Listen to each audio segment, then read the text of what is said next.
Nama dia Harindas, anak lelaki Kolandan Velu, dan umur 39 tahun, daripada Seremban. Ada memuat naikkan satu video dalam Facebook ialah yang mempertikaikan kredibiliti Tan Sri IGP dan juga saya, tuan-tuan, dan membuat beberapa tomahan fitnah, tuan. Saya tidak ada masalah, tuan-tuan. Orang nak kritik, kritikan bagi saya itu biasa. Tapi jangan membuat fitnah, jangan membuat satu statement yang boleh menimbulkan kegusaran, tuan-tuan. Itu saya tak boleh terima, dan kami tindak.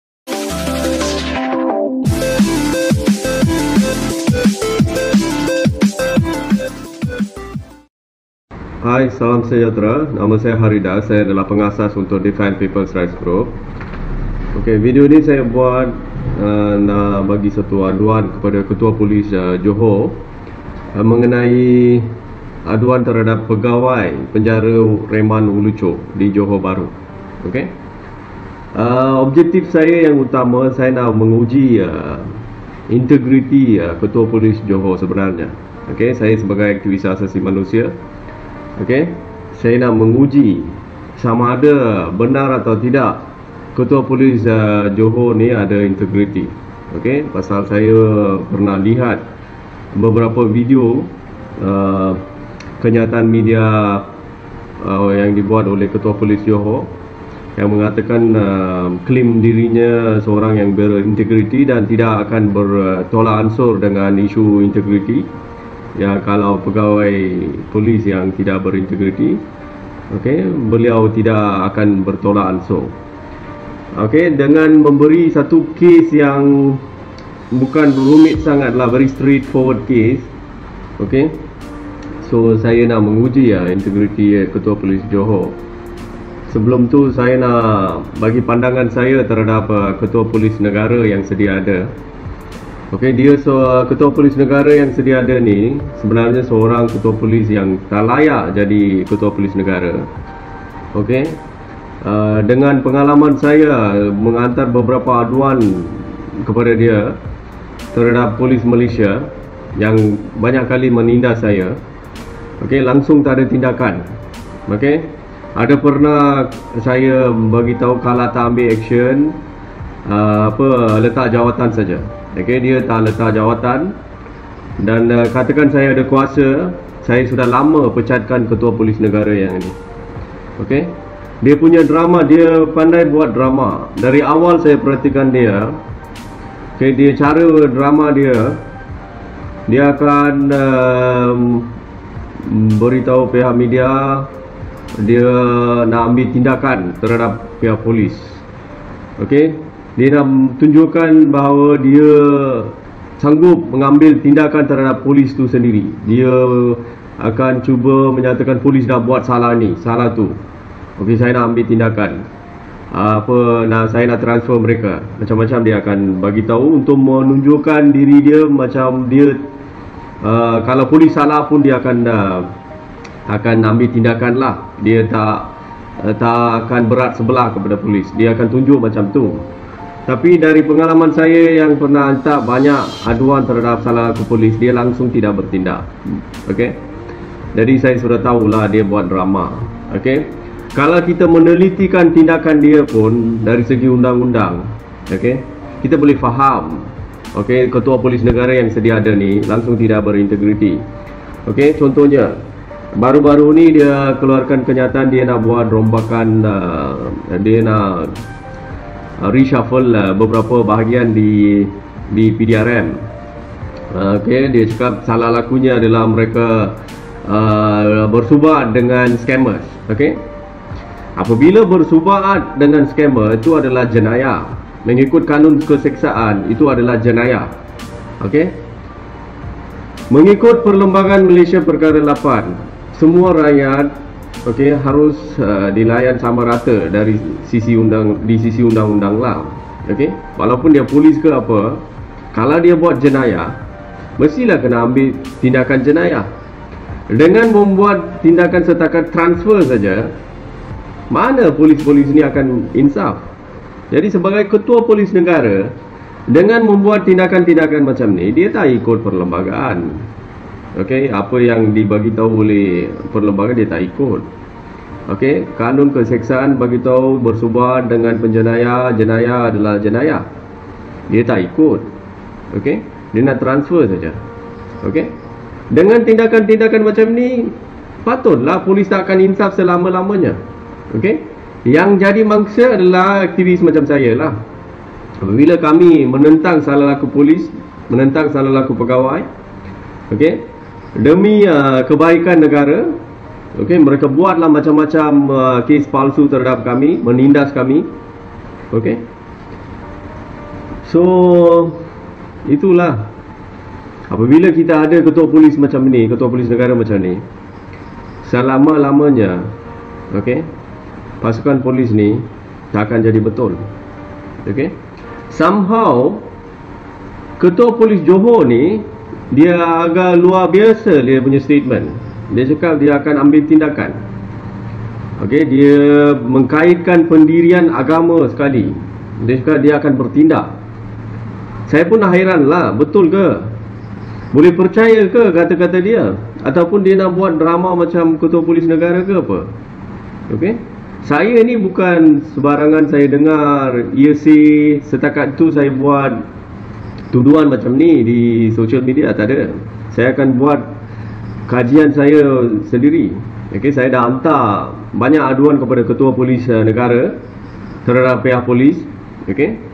So dengan ujian saya sendiri, saya pasti ketua polis negara ni dia tak betul.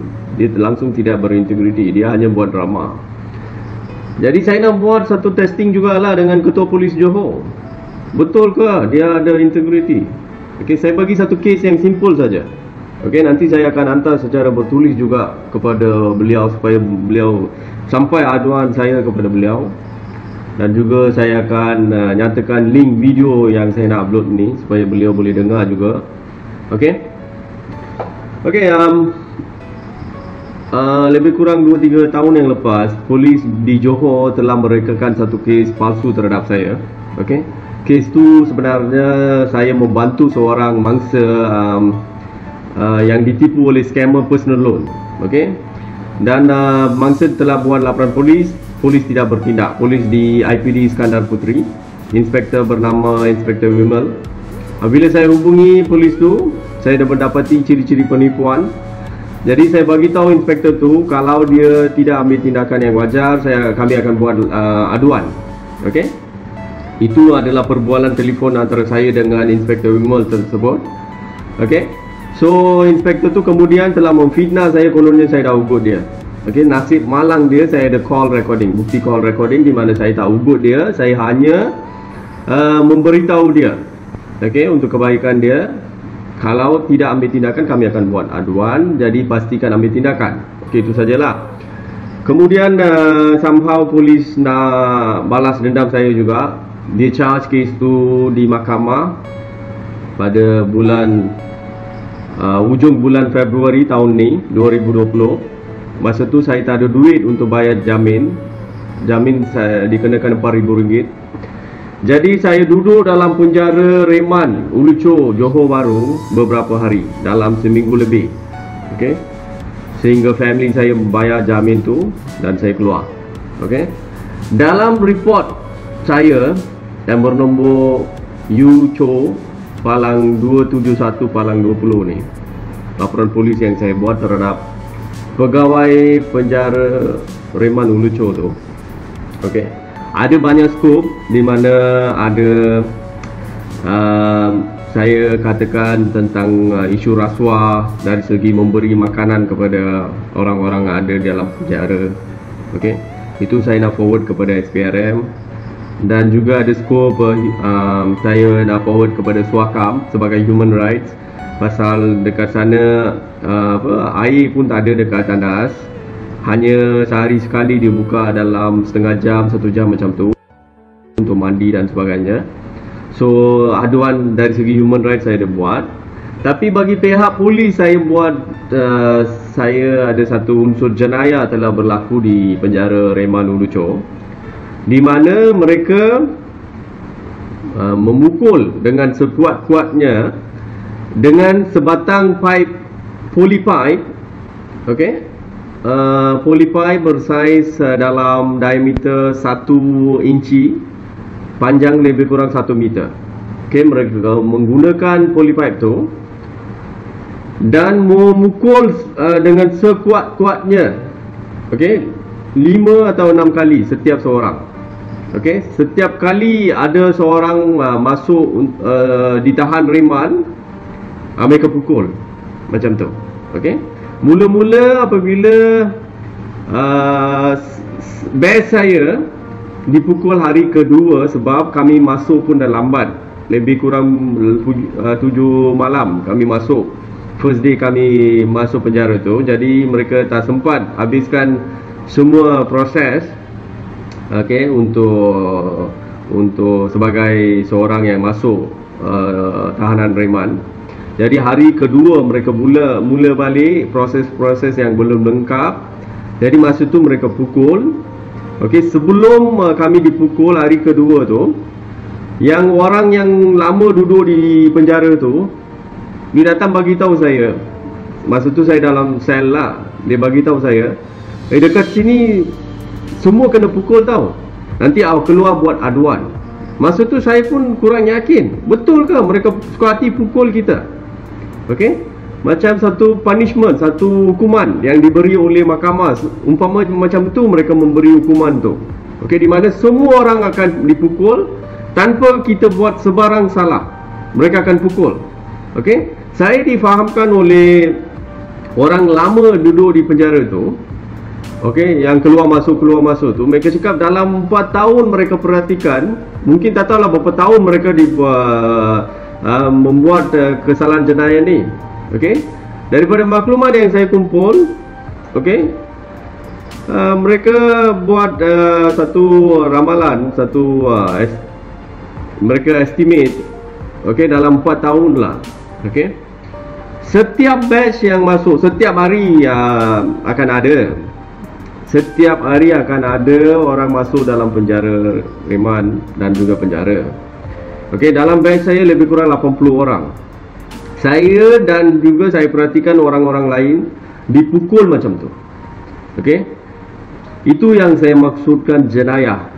Okey, dengan asas, okey, Section 319 Kanun Keseksaan, mengikut section itu, apabila seorang dipukul sehingga menimbulkan kesakitan yang amat sangat, mengikut section itu adalah satu kesalahan cedera.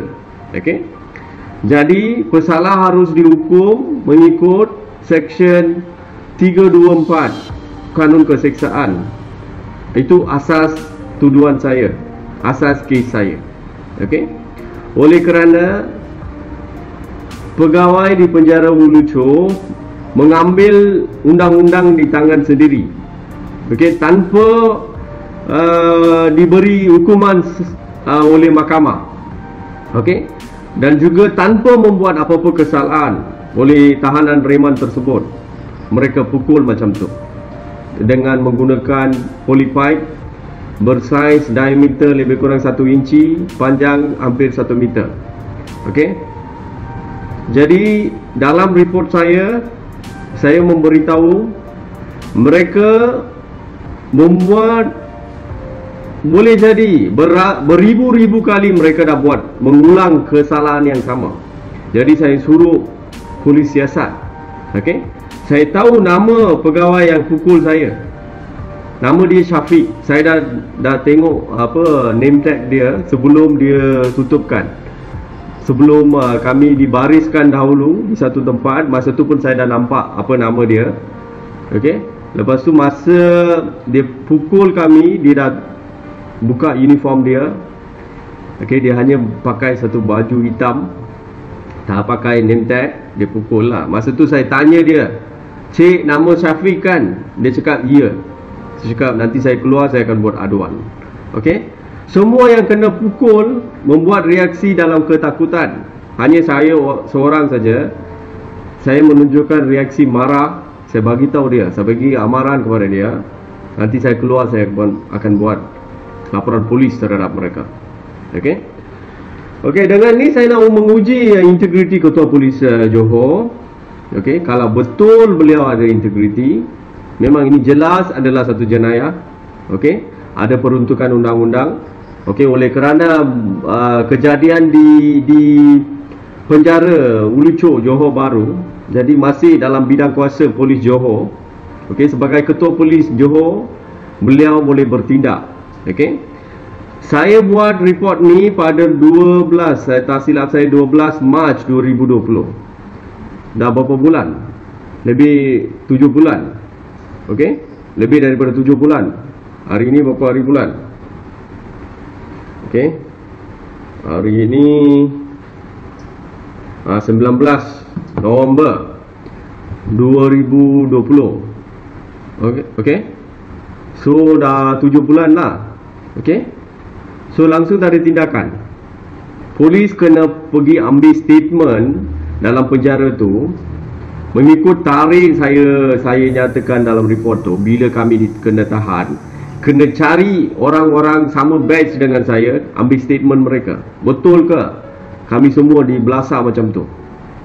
Okey, didera macam tu di penjara. Okey, dan juga ambil keterangan